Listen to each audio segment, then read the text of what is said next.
محترم اساتذہ کرام اور زیر تعلیم سے راستہ طلبہ کرام، السلام علیکم ورحمۃ اللہ وبرکاتہ۔ میرا آج کا موضوع سخن قرآن کی تاثیر ہے۔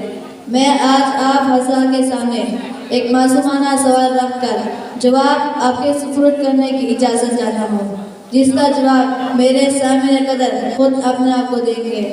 میرے سوال کے پہلے واقعے کا مرکزی کردار وہ پکا کافر ہے جو حضور صلی اللہ علیہ وسلم کے نعوذ باللہ قتل کے ارادے سے گھر سے باہر نکل رہا ہے کہ اچانک چند آیات کے پڑھنے کا موقع مل جاتا ہے، اور یکایک یہ چند آیات اس ظالم اور پکے کافر کے دل پر ایسا اثر کرتی ہے کہ نہ وہ صرف اپنے ارادوں سے باز آ جاتا ہے بلکہ مسلمان ہو کر عمر بن خطاب کا لقب حاصل کر لیتا ہے۔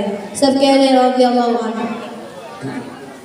اب میرا سوال یہ ہے کہ یہ قرآن پاک ایسی کیا تاثیر رکھتا ہے کہ ایک پکے کافر کو بھی مسلمان بنا دے؟ تو وہی قرآن کریم میرے آپ کے دل پر اثر کیوں نہیں کرتا؟ دوسرے واقعے کا مرکزی کردار وہ سردار ہے جس کو سارے سردار مل کر سمجھاتے ہیں کہ دھیان کرنا، محمد کا کلام نہ سننا، وہ باپ بیٹے کو بھائی کو جدا کر دیتا ہے، اور یہ سردار بات سمجھ کر اپنے کانوں کو روئی سے بند کر دیتا ہے۔ پھر ایک دن حرم کعبہ میں حضور صلی اللہ علیہ وسلم کو نماز پڑھتے ہوئے دیکھتا ہے اور اپنی عقل پر ناز کرتے ہوئے اپنے کان سے روئی نکال دیتا ہے اور کہتا ہے، ذرا سنو تو صحیح، کیا کلام ہے۔ بس سامنے محترم، کیا وہ لمحہ تھا کہ ادھر اس سردار کے کانوں میں آیات پڑھی جا رہی تھی اور ادھر اس کا کفر فتح بدل کر اس کو صحابی بنا رہی ہے، اور اس صحابی کا نام طفیل دوسی ہے۔ سب کہتے ہیں رضی اللہ عنہ۔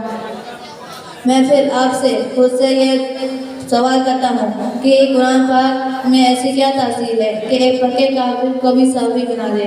تو وہی قرآن کریم میرے آپ کے دل پر اثر کیوں نہیں کرتا؟